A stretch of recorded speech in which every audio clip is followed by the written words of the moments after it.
¿Qué tan grandes son los retos ambientales a los que nos estamos enfrentando? Gustavo, por favor, me gustaría empezar contigo. Hola, buenos días, Franco. Muchas gracias por la invitación a este foro de energía de Neurón.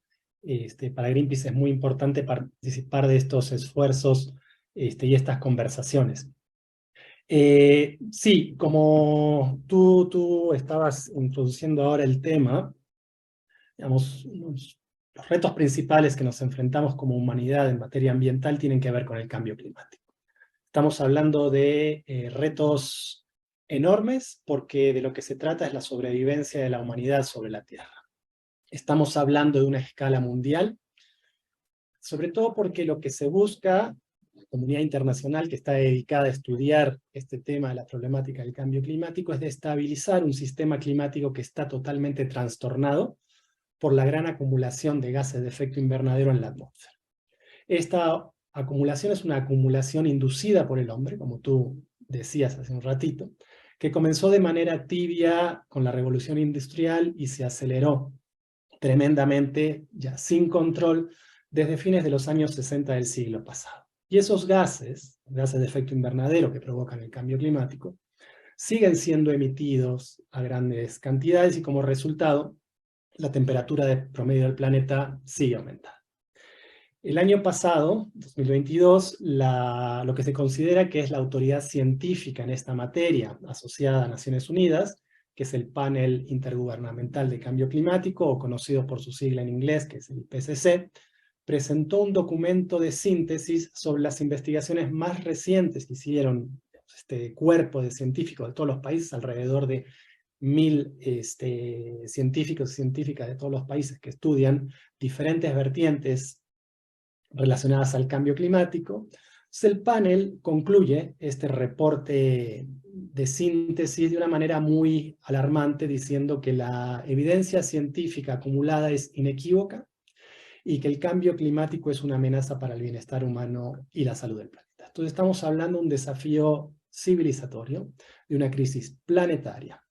Y además el IPCC agrega que cualquier retraso en la acción global concertada y anticipada hará que se pierda una breve y rápida oportunidad para asegurar un futuro habitable y sostenible para todos. Por esto, esta insistencia, que tú también mencionabas, de esta década de oportunidad, ¿no? Esta década que va del 2020 al 2030, que ya tenemos 3 años, estamos en el tercer año de esa década, y que es importante que de aquí al 2030 se tomen las medidas más radicales para poder detener este problema de dimensiones globales, ¿no?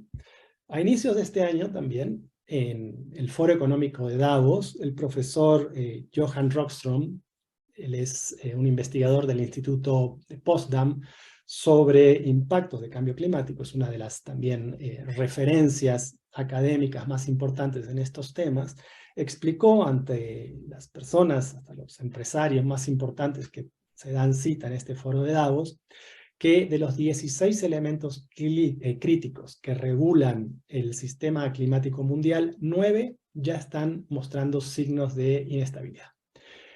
Y más aún, 4 de esos elementos ya están en riesgo con un aumento de la temperatura de 1.5 grados.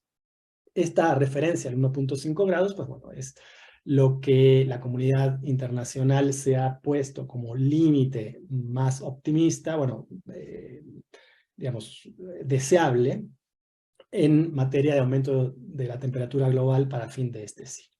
No obstante, hoy por hoy, si no me equivoco, el aumento de la temperatura promedio ya está en 1.3, está muy cerca de ese 1.5.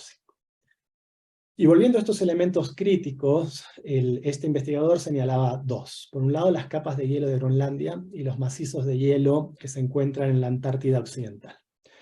Lo que él dice es que con un aumento de 2 grados en la temperatura promedio, lo cual estamos bastante cerca, estos macizos de hielo se estarían derritiendo y volcando al mar tal cantidad de hielo y agua que el nivel promedio del mar estaría aumentando en 10 metros, lo cual es tremendo, es terrible. Estamos hablando de 10 metros. Podemos pensar sin lugar a dudas que, por ejemplo, la parte sur del Golfo de México, en los estados de Tabasco y de Campeche estarían quedando por debajo del nivel del mar. Ya estamos viendo, digamos, consecuencias y los impactos del cambio climático, por ejemplo, en el estado de Tabasco. Greenpeace con otras organizaciones ha estado documentando desde el año pasado y la semana pasada también cómo el nivel del mar está comiéndose la línea de costa en la comunidad del Bosque, que está a la desembocadura del río Grijalva, por ejemplo. Muy cerca, por cierto, de la refinería de Dos Bocas.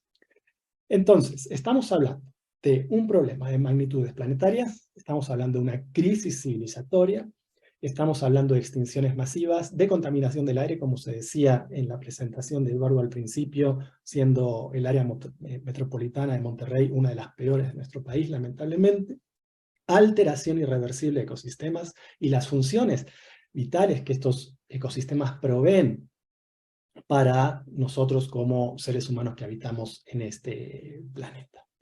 Entonces, digamos, esta crisis planetaria con una inestabilidad en el sistema que regula el clima global es como el principal reto, aunque si bien todo esto parece como muy catastrófico, también al mismo tiempo sabemos qué hay que hacer para poder evitar los peores escenarios. Y una de las cosas principales que tenemos que hacer es acelerar la transición energética, de la cual también se estaba hablando al principio, porque ha quedado claro que seguir apuntalando el desarrollo de las economías de los países en los combustibles fósiles no nos lleva a ningún lugar viable para la vida en el planeta. Ya lo estamos constatando desde hace varios años. Entonces, esta transición energética tiene que ser radical y tiene que ser muy rápida, porque nos estamos quedando sin tiempo. Una de las metas principales, y ahí es donde también radica ya un reto más concreto, es dejar de lado los combustibles fósiles para el año 2030. Y cuando hablamos de combustibles fósiles, no solo estamos hablando del carbón o del petróleo, también estamos hablando del gas. Y a Greenpeace le preocupa mucho cómo México se está anclando cada vez más en el gas proveniente de Estados Unidos.